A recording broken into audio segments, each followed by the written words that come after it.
This is a video that I made in 2007, I think it was, and it was Hurricane Felix. We were flying out of St. Croix, and Felix was just south of Puerto Rico, and it had ginned up to a Category 5. I'll go ahead and start the thing, start it. because the first couple of minutes is a little bit slow, and then the action gets going toward the end. Of course, I got to put my glasses on so I can see the buttons because they don't light up.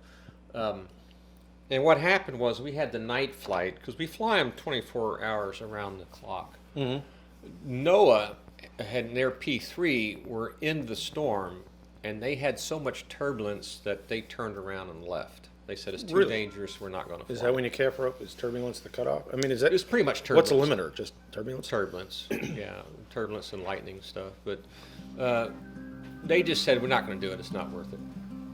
Yeah.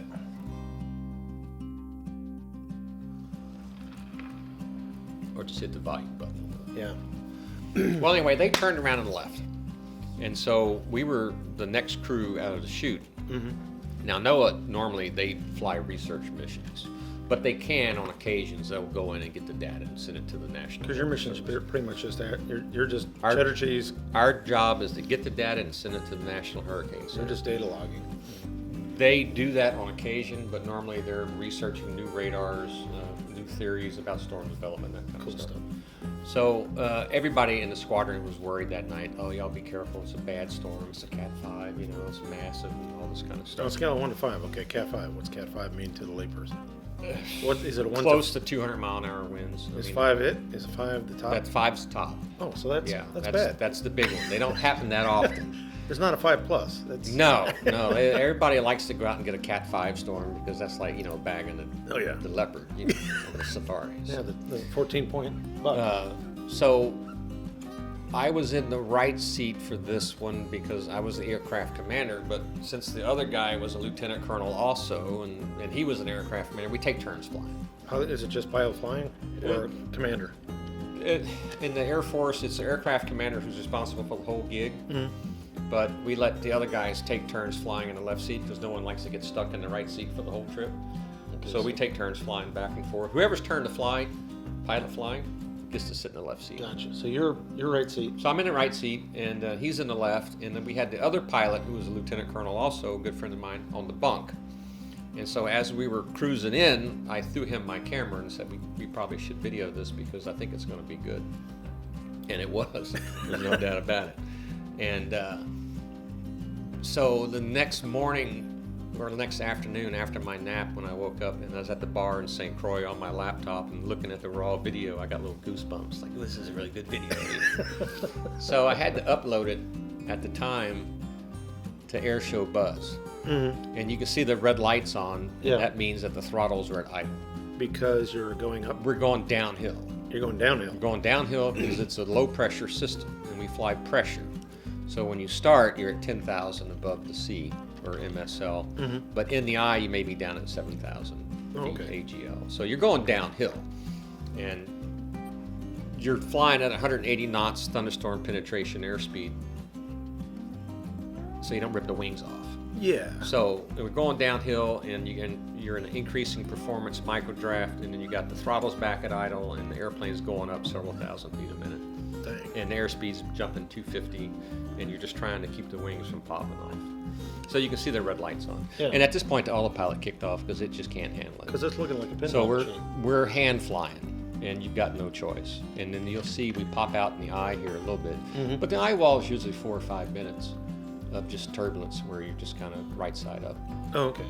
And if it's so we're at 5 degrees nose down, we're at idle power, and you're still going up 2,000 feet per minute. So that was a big updraft. Yeah, that's a big airplane. airplane. It's a 150-something thousand pound airplane to be thrown up. So, well, I guess you kind of understand your mortality. Yeah, your insignificance in the grand scheme of things when you're flying this kind of stuff. As long as you keep the right side up, it usually works out okay. Yeah.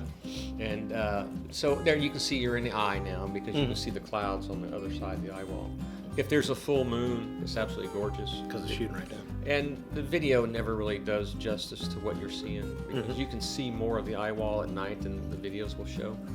But if there's a full moon or stars, you can see all that. It's just real pretty.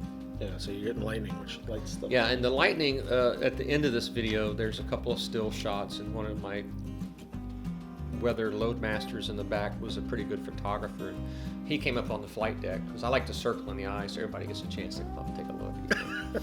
And he held his camera up in one of the eyebrow windows, and held the shutter down, and then when the lightning would pop, it'd act as a flash cube. Okay, because I remember, okay, Yeah, that's what so, that's about. and then these are radar shots. You can see the donut shape, that's the eye. So you can That's actually, in a sector scan, it's only half of a radar and it picture. paints both sides, the near and far side. Yeah, Those are and there's some one of shots. the lightning shots in the eye. So you're looking up.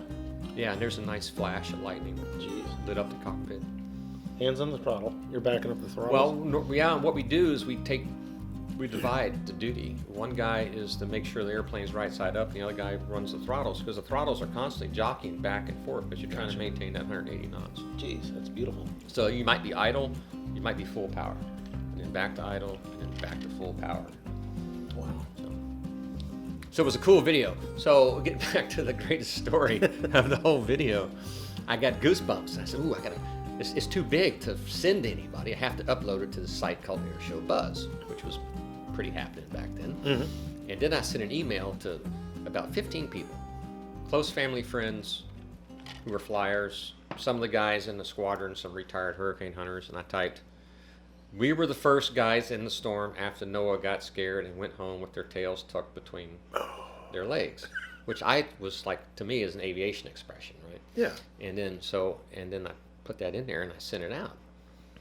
Well, you might as well have thrown a ping pong ball into a room full of mouse traps loaded with ping pong balls, because it started getting, they sent it to 15 friends, and they told 15 friends, and then they told 15 friends. You got some hits on it. Yeah, we had 50,000 hits in about 2 days. Sweet. So, and then Noah got upset because of the... Of course, this was all clear with the Secretary of the Air Force, Public No, I Affairs think Office. actually I was the one who created the policy of social media for the Air Force, and they realized, wow, we can get some hits on this stuff. Cat and we is can out of the actually get bag. some free publicity. Yeah.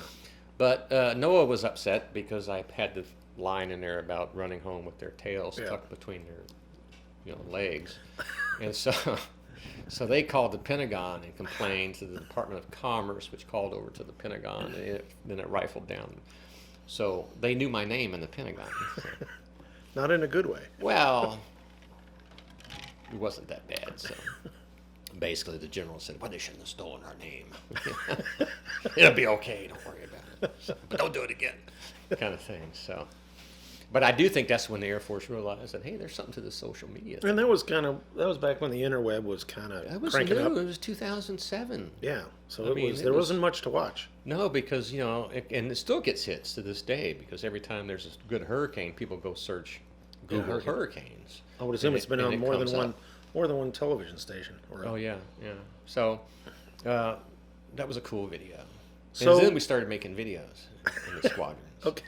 So, well, we're going to introduce you now, because we kind of talked about the movie, or the video. yeah. We've got Scott Dufreche, former 53rd, right? 53rd Weather Reconnaissance Weather Squadron, Reconnaissance Squadron, which was located in Biloxi, Mississippi. Biloxi, Mississippi, flying into hurricanes for a side job on purpose. Well, I started out active duty. Yeah, let's go back to that With real quick. So you're and that was something we talked about. Okay, just to be honest, this is our third rum-based aviation superstar episode. Which the prior two, I don't know if it has anything to do with rum, but it has been consummate technological failure. Delicious rum, by the way. Oh, by the way, yeah, we've got. We'll just kind of plug that.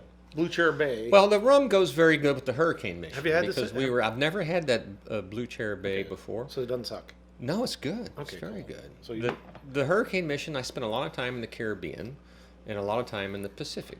And that just seems to be, you drink rum in the Caribbean. You can always get rum, right? in the And Caribbean? yeah, and I just kind of grew up drinking rum because I've always fancied myself as a pirate, more so than a pilot. But So, so I started out active duty. I went to well, hold on. Let's go back when the Earth cooled. I'm looking at this old biplane. You're not the first aviator in your family. No, my grandfather Perkins, my mom's dad, Okay. was in the Signal Corps. Signal Corps, which had airplanes. 1917, enlisted in the best I can tell because the paperwork is missing. You know, the National Repository burned in the early 70s. St. Louis, I believe St. Louis burned. Yeah, Yep. it burned, and everything dealing with Roswell Air Force Base burned. I'm just saying. Well, they no lost records of Roswell. They lost- all burned. They lost my dad's stuff too. But they also took out a bunch of World War I and World War II stuff. Not saying there's anything suspicious. I'm just saying, if you said I was at Roswell, prove it. Well, the records are gone. So, and he started out went to Minneapolis, St. Paul for aviation mechanics school. Okay. And about 1918, there was a call for more pilots.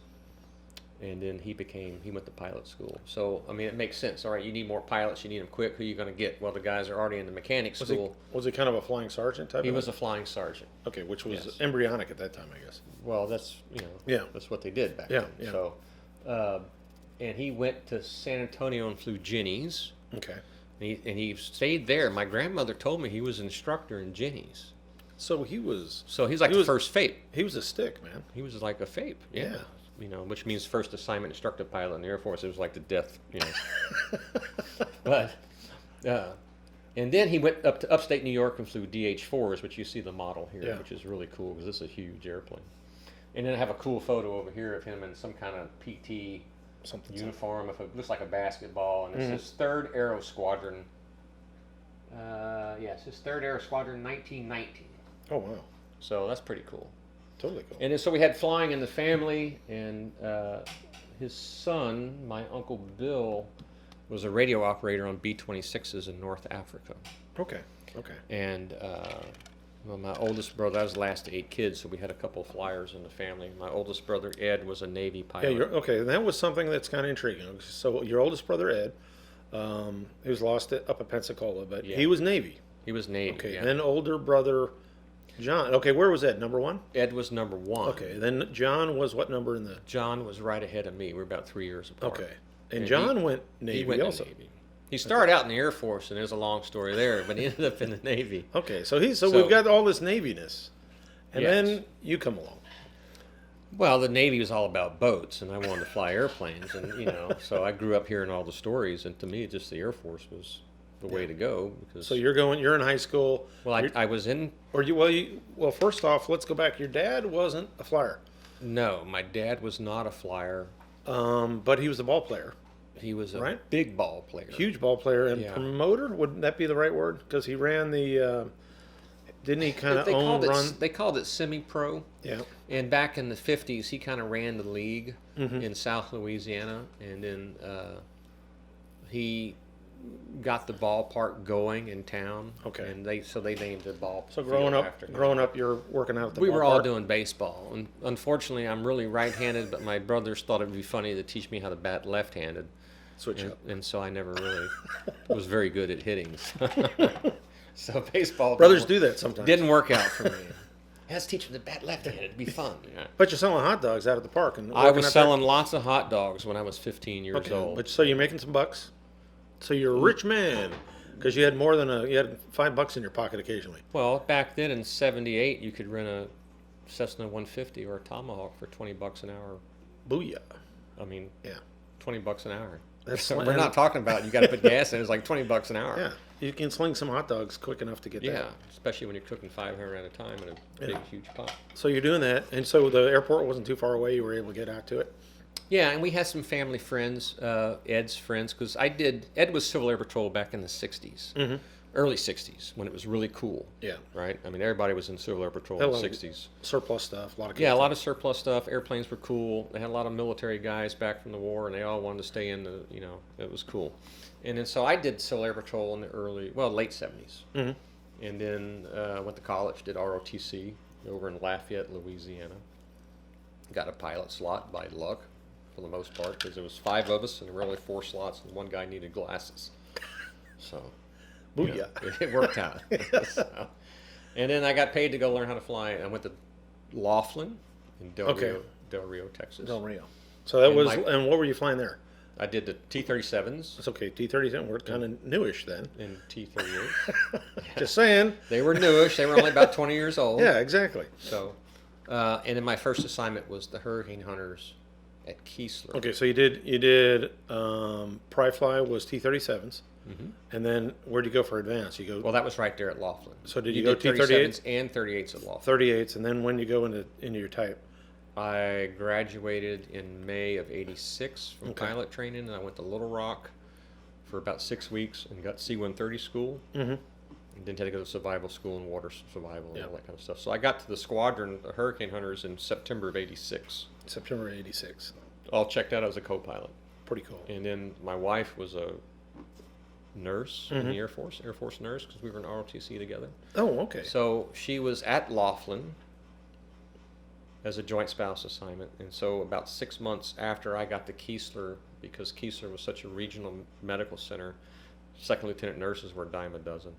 So she got a joint spouse and came over. So there's plenty of slots. Yeah, plenty of slots at the hospital. So that worked out pretty well. Yeah, and she was like labor and delivery. So you are your Air Force, your reserve. What are you exactly?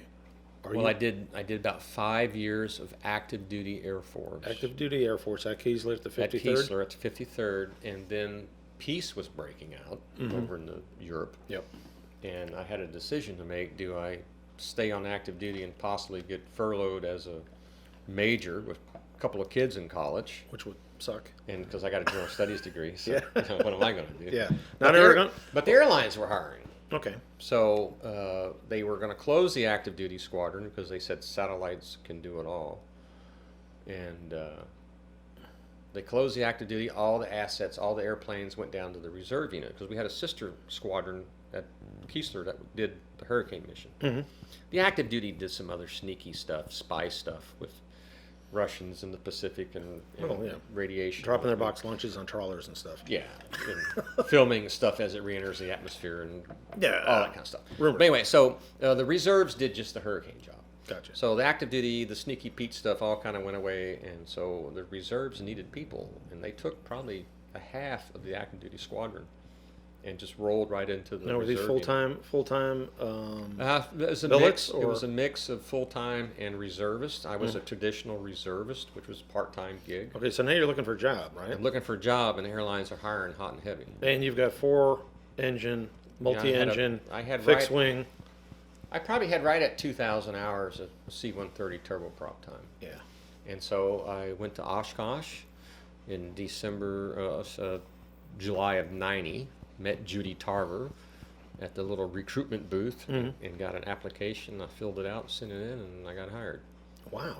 It's pretty simple. That's pretty cool. Yeah, That's so totally cool. It worked out. Yeah. It would have been cooler had I been hired 6 months earlier, because I'd be way more senior. But it worked out the way it did. So now you got the airline gig, and now you're I got the airline gig, and I'm doing the reserve unit on the side to make ends meet. and you're living where now? We were in Pascagoula. Or, we were in Ocean Springs, Mississippi, which was the bedroom community to the base. okay. It was right across the bay, and but commuting to the airline, I was based out of Miami, so I had to drive to New Orleans. It was like a 2-hour ordeal. And when it first started, it wasn't that horrible, because they had a American flight at 6:30 in the evening, and then there was a 7:30 Pan Am, and then there was an 8:30 Eastern. So it's like, I'll just drive in the afternoon. I'll go to work at night, get the hotel room, go to You'll bed. pick up something, yeah. Yeah, well, then Eastern went out of business, Pan Am went out, and now I have to leave at 8 in the morning to get down to New Orleans to catch the noon flight On in company. order to have one backup. And it's like, Yeah. I don't want to go to work on my day off, Yeah. So we packed up and moved over here to DFW. Oh, so you moved 90 from Miami 92. crew base to DFW. Came to DFW, and I've been here ever since. Cool. And what equipment were you flying then? I was a flight engineer on the 727. Okay.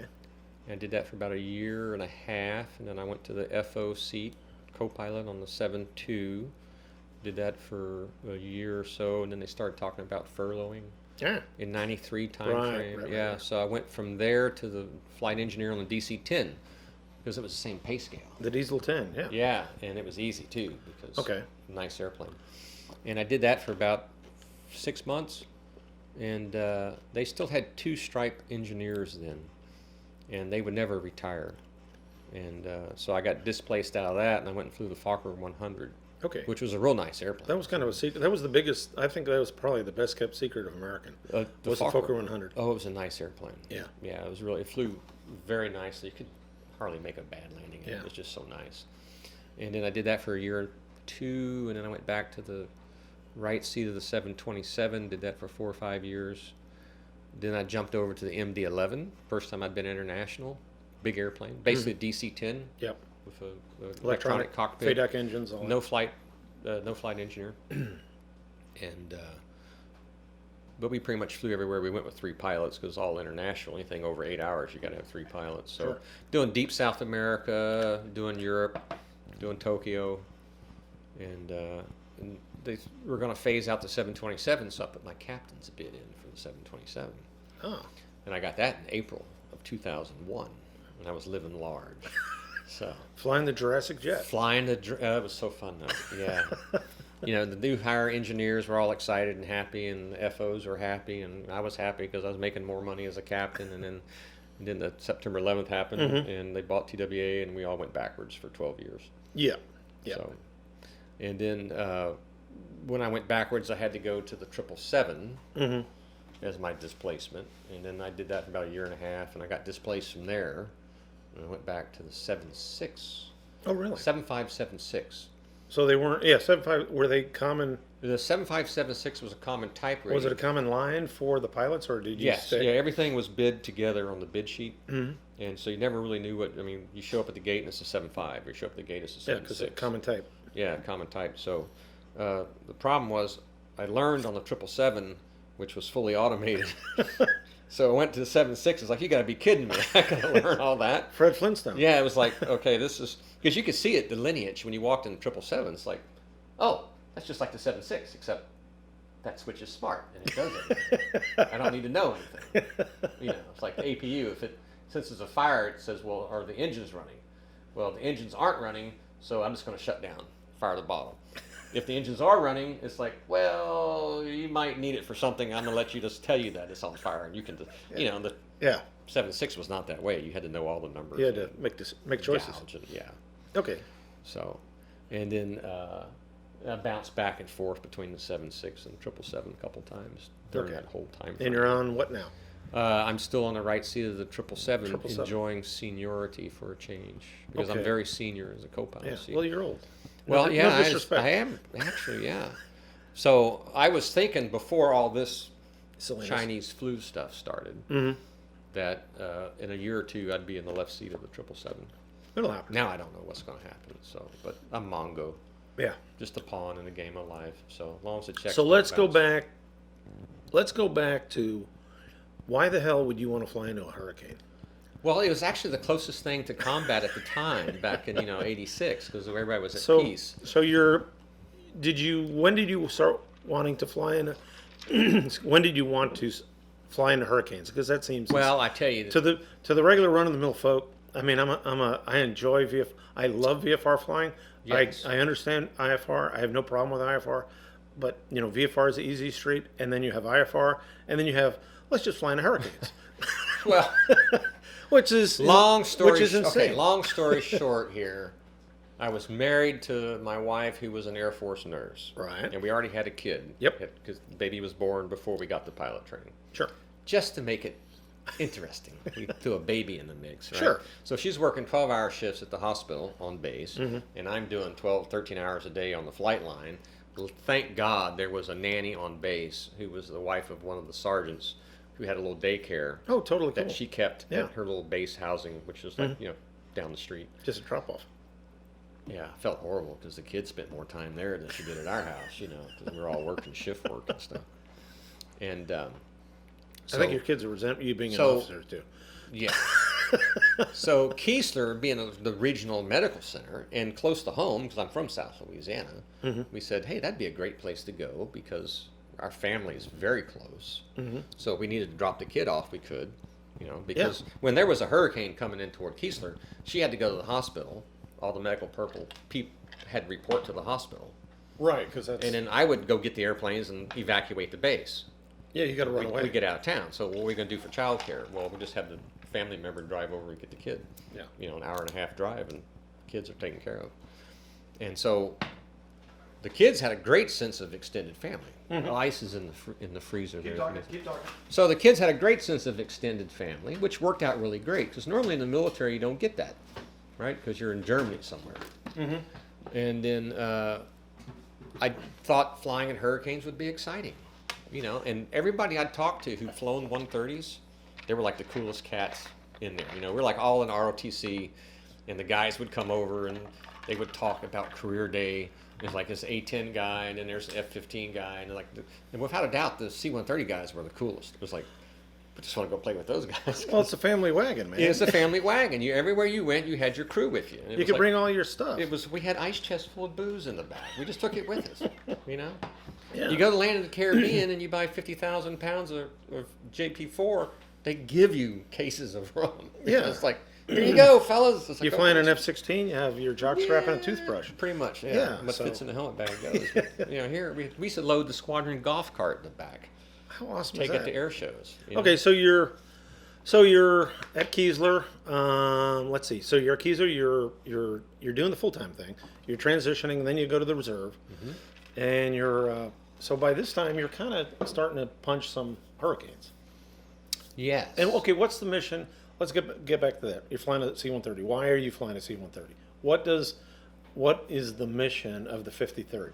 Well, the mission of the 53rd or any of the weather squadrons today, it's the 815th. Is that Weather the squadron, current? The satellites are pretty good. You think the satellite is like you go to the doctor, hey, something's hurting, they take an X-ray. Oh, yeah, we've got to do a biopsy. Go see what that is.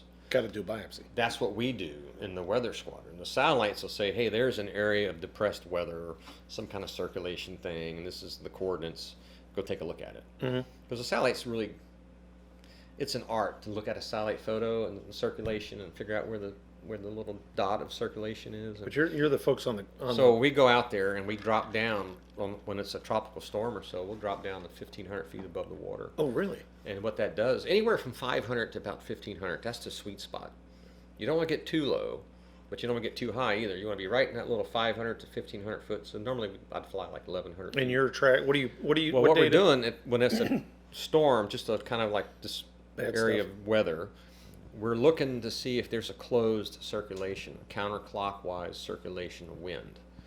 If we can get that closed circulation, then we know it's a tropical storm or it's some type So of then you can isolate. depression. You can basically identify an eye, an it's not- embryonic eye. At that point, it's not an eye. It's just a circulation, a counterclockwise, low pressure depression kind of. And at that level, normally you're below the clouds, so you can look at the waves when they break. Because the meteorologist in the back, he knows airplanes on a heading of, say, 180. He can look out the window with his little whiz wheel on the backside for the wind problems. This is a compass row. He can go, oh, yeah, when the wind's out of 270. And you can look at the waves and say, well, that's a dreamy green foamy patch or white streaks. And then we know, So you're doing- we know the wind speed. You're doing real live. You're doing real live, analog, eyes on, Oh, yeah. Absolutely. old school stuff. Okay, And so that was the old school stuff. Now we have a new radar on the airplanes. This is one of the things that NOAA did. They came up with Let's this. talk about that. NOAA has P3s. Yeah, I have two P3s. Okay, you guys fly C-130s. We had 10. Why? And you've been flying C-130s for Since the early 40, 60s. 60s. I Well, think you the- started the- on what, the E squad- models or something? The Earlier? squadron had E models in the early 60s. Yeah. They were B models. When I flew, we had E models and H models. H I was models. dual qualified on both. And the E models we used in our secret mission was for aerial sampling. We had a little unit called an airfoil that you could put out the window and it would suck Sniff. stuff in, sniff stuff in and run it through filter paper and you could see what it was.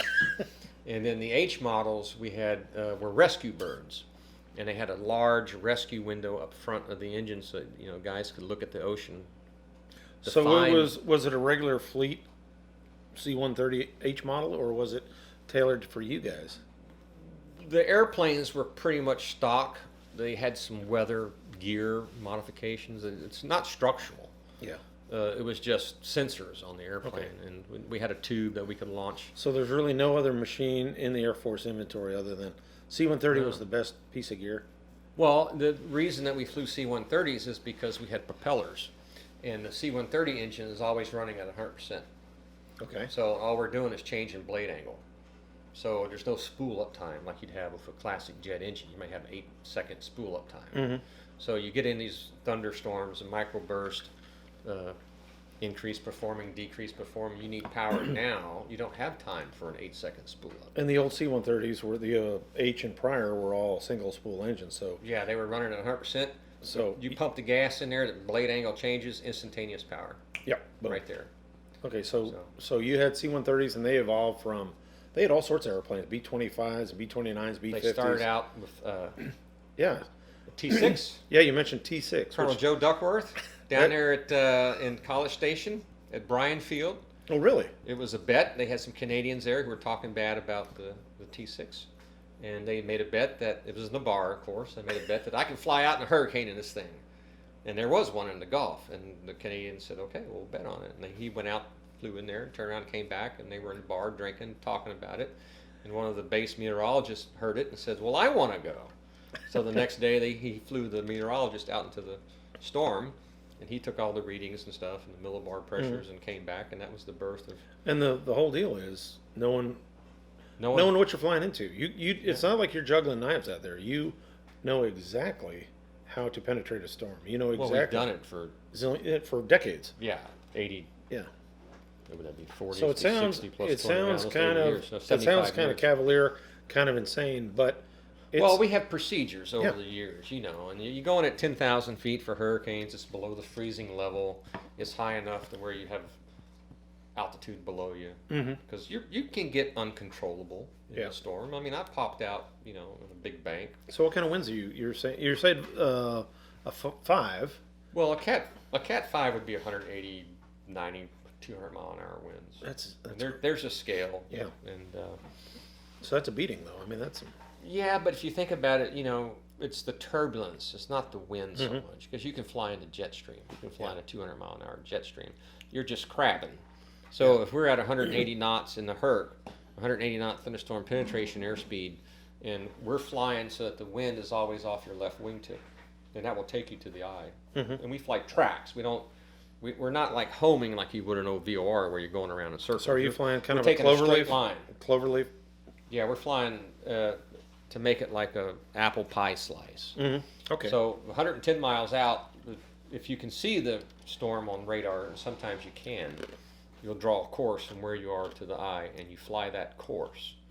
So you may be crabbing 45 degrees. The most I've seen is about 50 degrees going into the storm, flying sideways. It's crazy. Because you got the wind off your left wingtip. Yeah. So, and you just kind of play that ground speed. You can watch it, and that takes you right to the eye. And then once you cross the eye, do you cross the eye or do you? We pop into the eye, and then once inside the eye, you're looking for the temperature to spike. Pressure is going to drop, and the wind's going to shift 180 degrees. Now, do you go at the other side? It happens about that. Do you go at the other side, or do you button hook and do another radial? Some guys just bunch out the other side, punch out. I was always like, hey, dude, we're in here. We spent, you know, like 4 years waiting to get in a good storm. We're going to circle for a little bit. And all the guys in the back would come up, and they'd take pictures, you know, and but then take the selfies inside the eye and stuff. Because it was a job. I mean, you know, it's work. We got 4 or 5 minutes. We don't have to punch out real fast. But it's a whipping. And the meteorologists and the guys in the back, they crunch their data and make sure everything's good. Because sometimes you have to have a bad SON, which is a weather balloon on a parachute. Now, how often, okay, you've got little SONs. They showed us that last time. How often are you punching those little SONs out? They're like Pez candy out of a dispenser. Really? Yeah, they're going to and from the storm about every 300 miles. Okay. That gives you the vertical profile. The airplane's taking the horizontal profile. And then you punch all that into a packet of data. And that data is coming back. That data is coming back to the plane. Pretty much real time, straight back to the. Then you shoot it up to the bird in the sky, and it goes. Pop it through a SATCOM. It goes to Miami, I guess. It goes to Miami, to the Hurricane Center in Miami. It used to be Coral Gables. I think it's still there. What's the highest ground speed you've had in C-130? The highest ground speed. Well, It just goes so slow. But I can tell you, I had a 105 knot ground speed. we were doing winter storms, which was our mission that we do in the off season. Yeah, so you've got you're the hurricane hunters in the summertime and then in the wintertime, what's your, because it's a 12-month gig. Yeah. Well, we had several missions we did, but the winter storm mission was the one where we would go up like out of Dover when the nor'easters, I guess is what you would call them. They were moving in. We would go out and fly high altitude tracks out up toward Nova Scotia and come back around.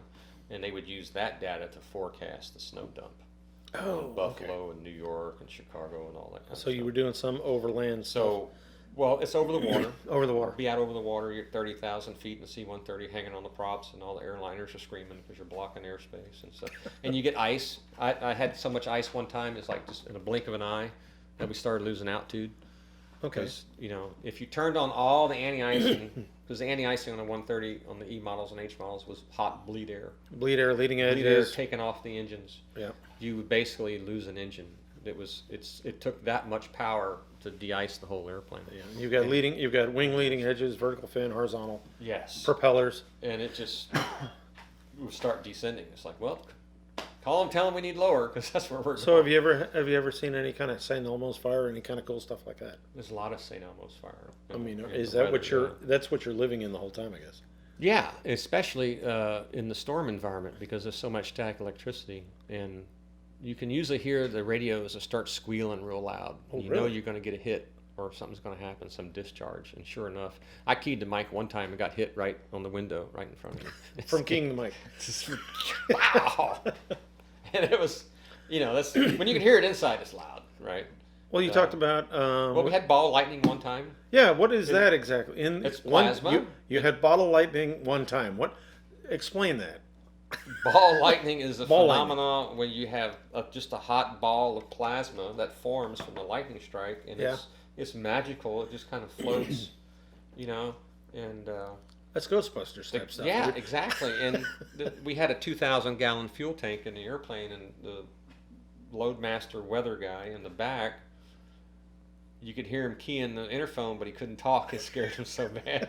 It's like it's floating right past the fuel tank, and he's like keying it, but he can't talk. Inside the airplane. Inside the airplane. Inside the airplane. And it went out of the back, and it poof made it. Ball lightning inside the airplane. Yes, and it exited out the beaver tail. This is called the beaver tail. Beaver tail. It looks like it's big and flat. And then you, being hurricane hunters, you probably said, "Man, that was cool." That was cool. Yeah. And you can tell those crazy guys in the squadron, because whenever there's like not hurricane, but tornado warnings, or somebody would say, "Hey, there's a water spout coming in off to the beach," and everybody would run outside to go look. Check it out. Versus, so like hiding. Yeah, run, Forrest. No, we gotta go see this. Check it out. So that's kind of cool. But guys have seen water spouts in storms flying low level. Now, when you're flying in a hurricane, if I'm flying in a hurricane, what kind of winds? Is it vertical development, or is it all horizontal? Because when you look at it, it looks like a pinwheel. It doesn't look like there's a lot of vertical. There is some vertical in there. It's mostly horizontal winds. You got to remember there's feeder bands, which are lines of thunderstorms being sucked into the middle, and the eye wall is pretty much a solid thunderstorms going around in circles, anywhere from 100 to 180 miles an hour. But it is pressure. So as you're flying into the eye, you're descending the whole time, and there are different gradients in there. So you may be doing 2,000 down, 2,000 up, 2,000 down. So this is cumuliform stuff or stratiform? What kind of stuff we talking about? Thunderstorms. Because it's just not constant. I mean, there's the thunderstorms develop around the. Oh, so it's a daisy, kind of a daisy chain. It looks like a pinwheel. Okay. You're punching through the pinwheel, and then when you get toward the center, it's just solid. Yeah. That's the eye wall, right? So 10 minutes or so. I mean, that's the axle of everything that's going on. And so, like I said, you're flying 180 knots at thunderstorm penetration airspeed. You're getting bounced around.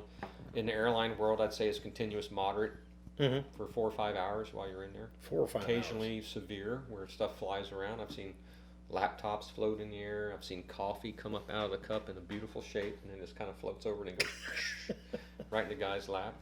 Now people get airborne. Now we talked about the NOAA P3s. Is the P3? I always thought of the P3 as it's a very stout airplane. It's a stiffer wing than an Electra.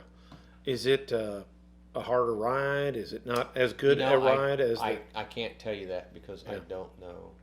I mean, it would seem to me that if they had more of them, I know their engines are on upside down. Well, there's that. Because the T56? It's a T56-15s are what we had on the H models. And if you look on a P3 and you read the fuel control plate, the words are upside down. So I know their engines are on upside down. And they've got round tip props. They've got all sorts of stuff. But they're ex-Navy aircraft, so they're but they're they're laboratories. They're flying They are laboratories. flying laboratories. Yeah, That's and what that's they do. their mission is to come up with look at cool New stuff. radars. We talked about that radar that they came up with. It was called the Smurf, the Papa Smurf, the little blue guy. But a step frequency radar monitor or something. And basically what it does, it shoots down to the surface of the water and it reads the sea foam. Really? And it interprets the sea foam and it figures out how much wind speed is required to make that much foam. So basically what we're doing is we're mapping the wind field. So you're getting vector, velocity, and probably intensity of some sort. I'm not sure if they're getting vectors out of it, but I know they're getting the velocity. Yeah, out of it. We're maybe mapping from the other wind field. stuff. Because the whole reason that we're doing it is you have to put these hurricane warnings out. Well, do we evacuate from New Orleans to Pensacola, or do we evacuate from Mobile to Pensacola? It's very, very expensive.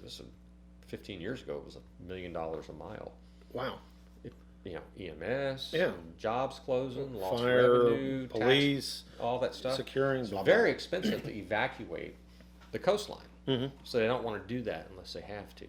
And so our data can allow them to narrow that down to very precise. Yeah. If you see it on TV, 2 or 3 days out, that's a huge, whole And Gulf. I've seen some websites where it looks like chaos theory. It's everywhere from Galveston to Bangor, Maine. But then 12 hours prior, they know right where it's going. And you guys are the whole time. You guys are in it. Now, it doesn't mean that sometimes the storm doesn't say, you think you know where I'm going, but I'm going to jink at the last minute. And so we are in there until it makes landfall. And then We do that's not when penetrate over land. that's when you salute. Yeah, we do not penetrate over land because storms throw off tornadoes. That's bad. But I have fixed one in Pensacola Bay one time because it was over water. So we pop in and get that last fix, and then we get out of there. Yeah. So that's the limiter is as it's growing all the way to the shore. Yes. Boom. When they normally the squadron would be tasked when 50 west, which is out in the middle of the Atlantic. Yeah. So we operate out of St. Croix because we don't have the range to do it from the U.S. And you'll fly out, hit it one time, maybe 2 passes at most, and get back because it's a long way out. You get 1 or 2 passes and back. Oh, so you're just getting some little Snippets. It's 4 hours out, Yeah. and then 4 hours back. That's 8. You only got 4 hours to kind of hang out, and then low on gas. 'Cause it's about a 12-hour mission. And then the next day, your buddy takes off. Like I go out today, you go out tomorrow. And my mission is And then Larry goes out the next day, and then I'm back in the fray. So I go out again. And then as it gets closer, we start flying it 2-3 times a day. And then as it gets closer, there's a plane in it 24 hours around the clock. And St. Croix ends up being a good epicenter for your ops. Yes, especially if you're on the leading edge deployment, because what you're hoping for is that you're down at St. Croix in the islands. And so when the storm comes across, there's another one behind it. Sweet. So that it's like, what, Bill, you just stay in St. Croix. And then you guys in Keyser are going to fly this stuff, and we're going to take the next one. Yeah, because we're busy down here. But normally what we did in the reserve unit, because we were half airline guys, we always did 2 weeks. Yeah. Your 2 weeks of tour during the summer. Everybody's scheduled for the summertime. Yep. And so we would rotate crews out every 2 weeks. So when is hurricane season? What is hurricane season? Well, hurricane season was the 1st of June to the 30th of November. Okay, so from June to November, Yeah.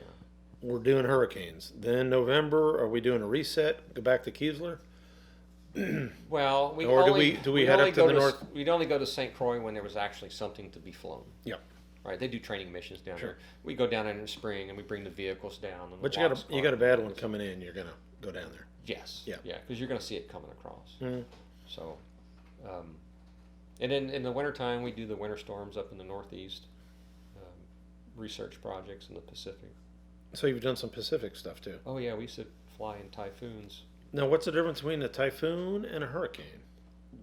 One's a typhoon because it's in the Pacific, and they change the name. So I mean, if is it's that south, it's the other side of the date line. They call them typhoons. If you're Same thing? If you're in Australia, they're willy willies. Or is it the same animal? As far as It's- as far as construction. It's basically the same animal. The typhoons are bigger Mhm. because the Pacific is so vast Yeah. and there's so much hot water that when they get spun up, they They stay get- spun up. Do they don't- stay spun up faster, bigger? Well, bigger, obviously. Well, Are they any faster?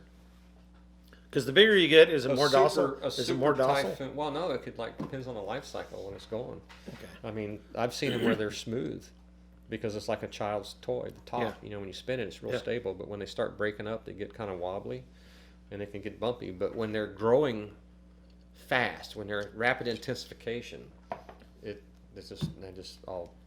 Now, was It's there like Felix. is there a tactical mission to the hunters that if something bad is going down in a part of the world where the Air Force, Army, Navy, Marines are going in? Not so much tactical in like we need weather data in order to plan this mission. Yeah. But as an example, in 2003, North Korea was rattling their sabers and the nuke and the missiles and all that kind of stuff. Well, they put bombers back in Guam, Anderson Okay. Air Force Base, because they 52. pulled all those out. Okay. So they said, well, we better have a presence. So we sent all the bombers and fighters back to Anderson. Well, that's right in the path of Typhoon Alley. So they said, well, we better send the hurricane hunters out there Keep an eye. to keep an eye on the typhoons, because the typhoons are just dime a dozen out in the Pacific. Oh, really? They're just cranking them out. Okay. Well, it's so fast. There's so much Yeah. hot water, and it's just Once spins up. yeah. And so we went out there. The squadron got activated. Half the squadron went out, and they spent 4 or 5 weeks out there. Mm-hmm. And then I had my bags packed. I was ready to go, and they called it off Okay. Because about a week before I was going to go out Okay, there. so that's kind of cool.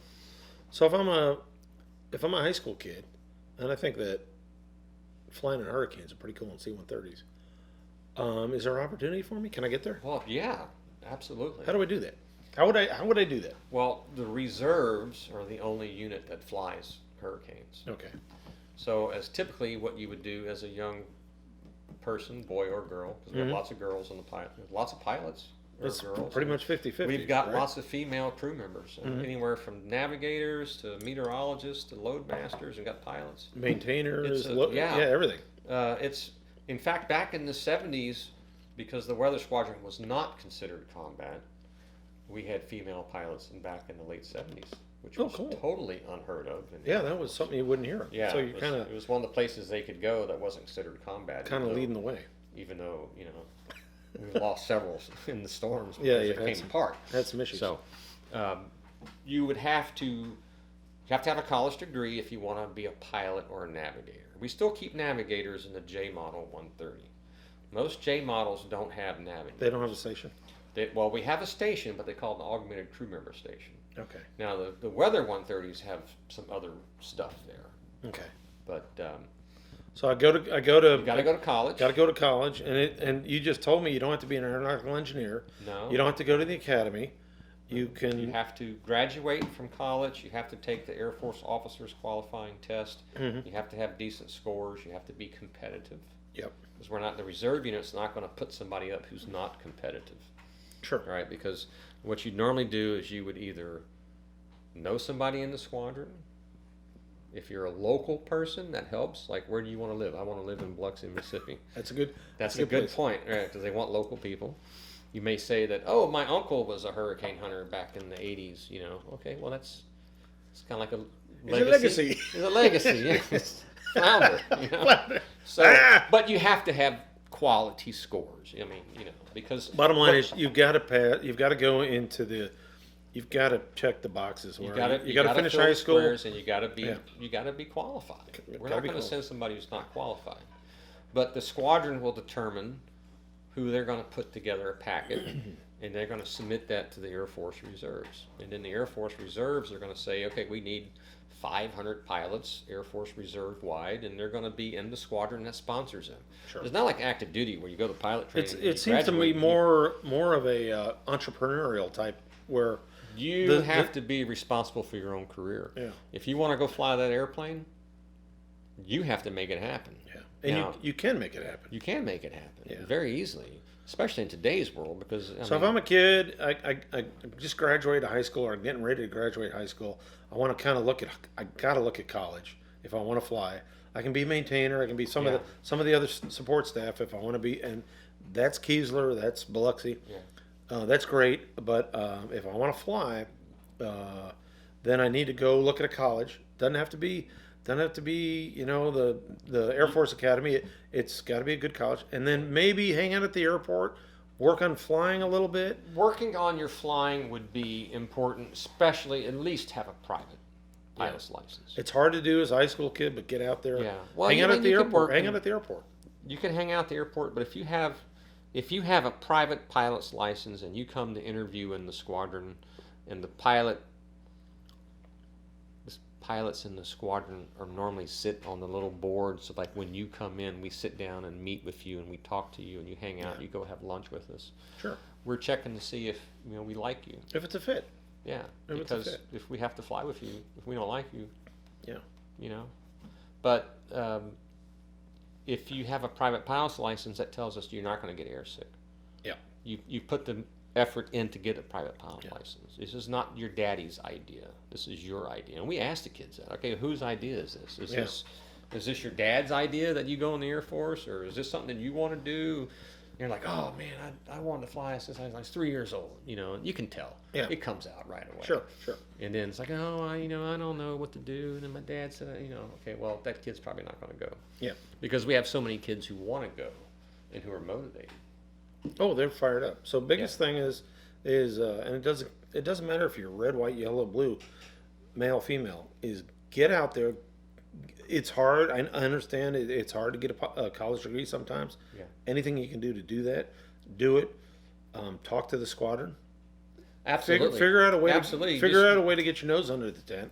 Exactly. Yeah. In fact, a lot of kids will join the Air Force Reserves enlisted.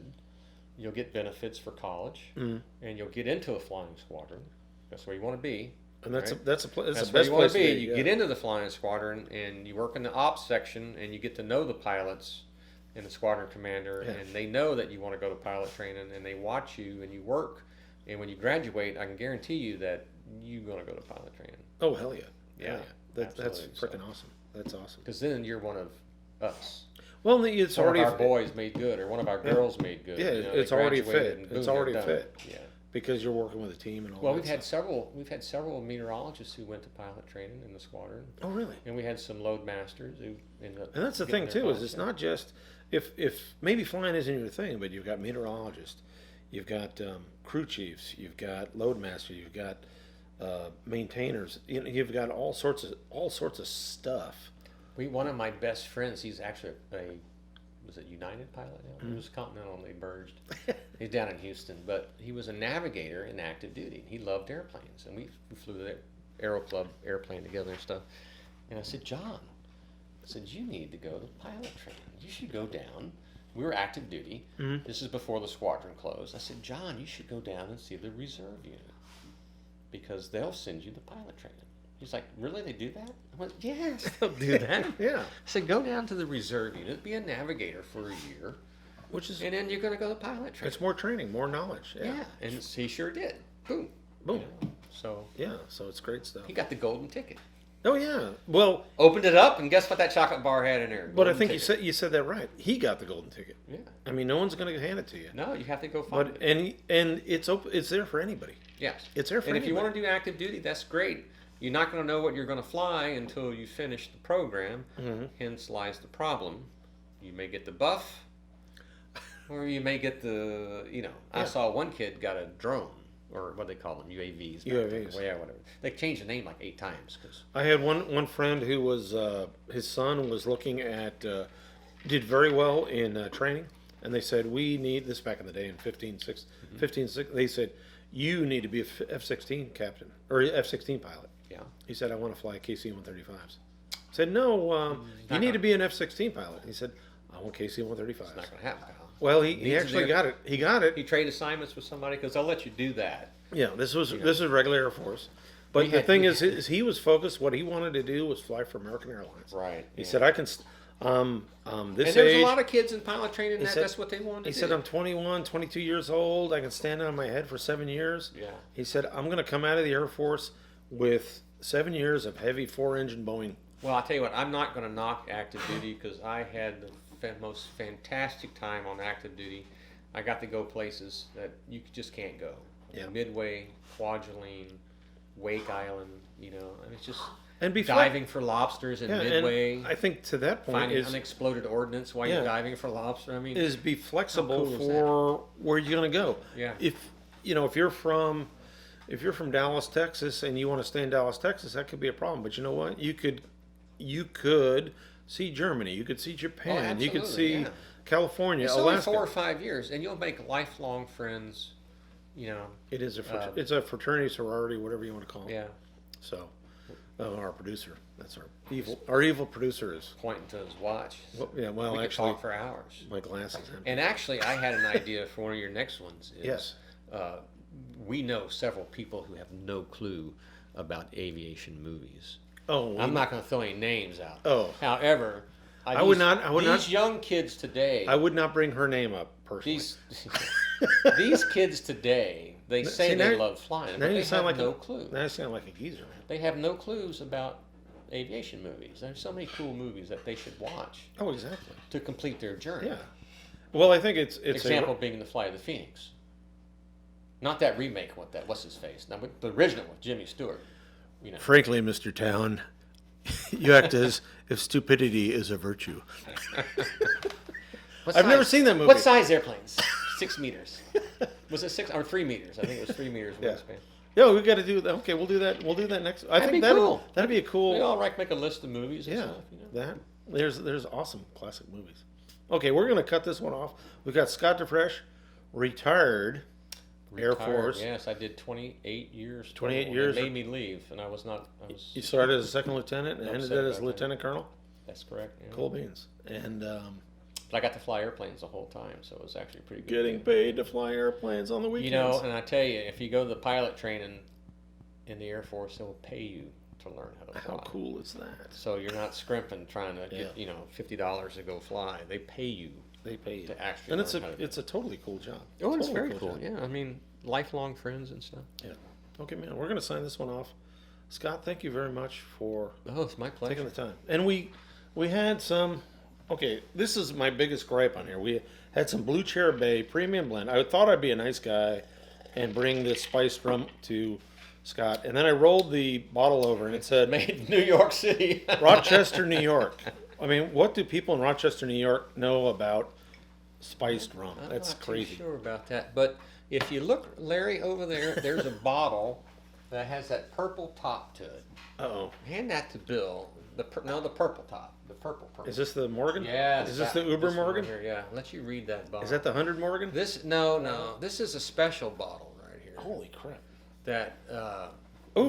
that's the one I was going to let you have. Okay, I was looking at this Cruzan. Okay, vanilla rum. Now, what is vanilla rum? You've got the holy crap! It says here Hurricane Ivan rum, Cat 5, 13 September 04. Well, we flown decided into. Now you're not. It's flown into the eye. I think the eye part rubbed off the bottle. Okay, so. first off, you were not drinking this when you were going, but the bottle itself was. We decided earlier in our careers that when we would just grab a bottle of booze and stick it in our helmet bag and take it through the eye. So this is because they make nice presents. Like my brother lives in New Orleans, so I gave him a bottle of rum. It was carried through one of the hurricanes, and I said, "You can only drink this if there's a hurricane party." Yeah. How cool is that? How cool right? is that? So yeah, you get your buddies over. You're having a hurricane party because you're getting slammed. You can each have a drink. But other than that, it goes up on the counter. Having gone to school in Florida, I understand what hurricane parties are. Yeah. Yeah, because death and damnation is coming. So let's drink. hurts less when the 2x4 goes through your spleen. That's cool. So, that's totally cool. Vanilla rum. So it's vanilla rum. It's it's the flavored rum. It's got some sugar in it, but it makes a very nice vanilla coat. Okay, now this is the deal here. This is a St. Croix rum. Yes, it was produced and bottled in West Palm Beach, Florida, not Rochester, New York. Well, here's the deal. See, the rum factory in St. Croix, when they produce the rum, they make it like extremely like Everclear. Or like it's pure alcohol. There's difference. It's pure alcohol. They make it crazy here. And they ship it to Florida as cleaning fluid because there's no tax, or it's a tax thing. And then they blend it in Florida and put it in the bottles. Decant it, I guess. It's coming over in tankers. Yeah. Not a bad thing. So cool. But yeah, the rum factory tour, if you're ever in St. Croix, is a very fun because there's no limit when you visit. It's like, if they like you, they just keep pouring. So. Okay. And it's a small island. That's why being a hurricane hunter is not a bad thing. Yeah. Okay. Well, hey, Lieutenant Colonel, I guess I don't know. Retired. Captain. Arr. Yeah. I've always fancied myself more as a pirate. Pirate. Anyway. Cool. Well, hey, kudos to the kudos to the hurricane hunters. I think this is awesome. Thank you very much for taking the time.